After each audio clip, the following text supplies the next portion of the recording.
sembahannya Romawi, sembahannya Yunani adalah roh, bukan Tuhannya Yahudi. Kalau Tuhannya Yahudi, laisa kamitslihi syai', tidak serupa dengan makhluk, tidak serupa dengan roh. Kalau Tuhannya Roma, Yunani, ya serupa dengan roh. Coba Anda terawang Wahyu 5 nomor 6, binatang bertanduk 7, bermata 7. Apa itu Tuhannya siapa? Itu Tuhannya siapa? Binatang bertanduk 7, bermata 7 itu Tuhannya siapa? Tuhannya Yahudi atau Tuhannya Romawi? Nah, renungkanlah itu saudaraku, renungkan. Renungkan itu. Boleh bertanya enggak?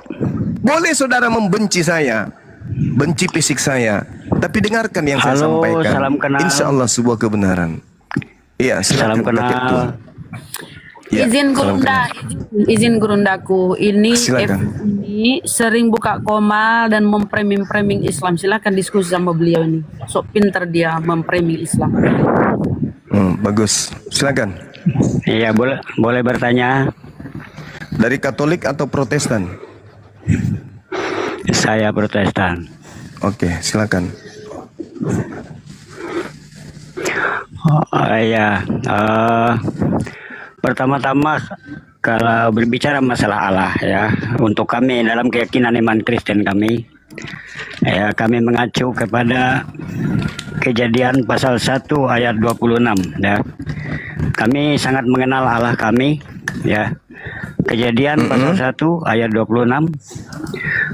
Lalu berfirmanlah Allah, baiklah kita menjadikan manusia menurut gambar dan rupa kita, supaya mereka berkuasa atas ikan-ikan di laut dan burung-burung di udara, dan atas ternak, dan atas seluruh bumi, dan atas segala binatang melata yang merayap di bumi. Jadi kami memahami, mengenal Allah kami.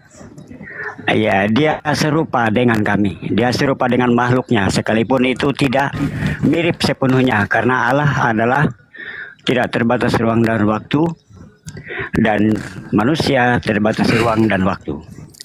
Ya, yang mau saya tanyakan, saya mau lanjutkan, dan wujud real dari Allah yang kami sembah dan mengenal, yaitu di dalam Yesus Kristus, di mana dia telah berinkarnasi menjadi manusia. Kami menyembah Allah yang kami kenal, mulai dari namanya dan rupanya. Jadi kami tidak kebingungan. Nah, yang mau saya tanyakan kepada Bung Juma, seperti apakah Allah yang Bung Juma sembah? Oke, baik. Tuhan yang saya sembah itu sama seperti Tuhan yang disembah oleh Yesus. Apa itu? Tak ada manusia yang pernah melihatnya, tak ada manusia pernah mendengarkan suaranya. Itu dulu. Kaidah di dalam pengajaran Islam ketika berbicara mengenai Tuhan, pencipta langit dan bumi, itu bukan makhluk. Kalau dia bukan makhluk, berarti kami tidak bisa kemudian menggambarkan Tuhan itu begini, Tuhan itu begini, Tuhan itu begitu. Itu juga kaidah di Yahudi. Coba tanya orang Yahudi, orang Yahudi, Tuhanmu itu kayak mana? Dia akan mengatakan laisa kamitslihi syai'. Anda Kristen toh, penyembah anak Maria kan ya? Kenapa Anda kemudian mengatakan bahwasanya Tuhan itu sama seperti manusia? Karena Anda Kristen, Anda mensalah tafsirkan kitabnya orang Yahudi. Kejadian 1 nomor 26 itu tidak berbicara mengenai wujud. Itu berbicara mengenai sifat yang melekat pada diri Tuhan yang terbias kepada ciptaannya. Tuhan maha melihat, Adam dicipta dengan melihat.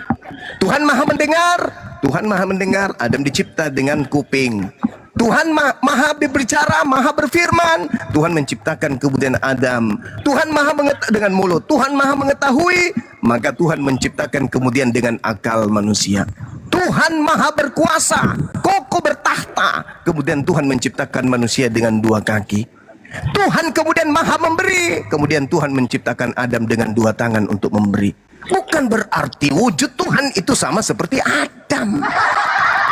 Anda salah memahami kitabnya orang Yahudi. Kalau Tuhan itu sama seperti Adam, berarti untuk mengetahui unsur yang ada di belakangnya, Tuhan harus balik dulu. Tuhan, balik dulu dia ke belakang. Iya, Paman. Tidak bisa. Anda mensalah Iya. tafsirkan, sabar dulu. Anda Iya, mensalah tafsir, oke. sabar dulu. Anda mensalah tafsirkan kemudian Tuhannya Yahudi. Sebenarnya, Bung, sebenarnya ini ilmu yang saya kasih ke Anda. Sebenarnya Kristen itu hanya menggunakan data perjanjian lama itu hanya sebagai aksesoris untuk menutupi ajaran mereka. Tuhan Anda itu wujudnya, lihat di Efesus, di Filipi 2, aksesoris untuk menutupi ajaran mereka. Tuhan Anda itu wujudnya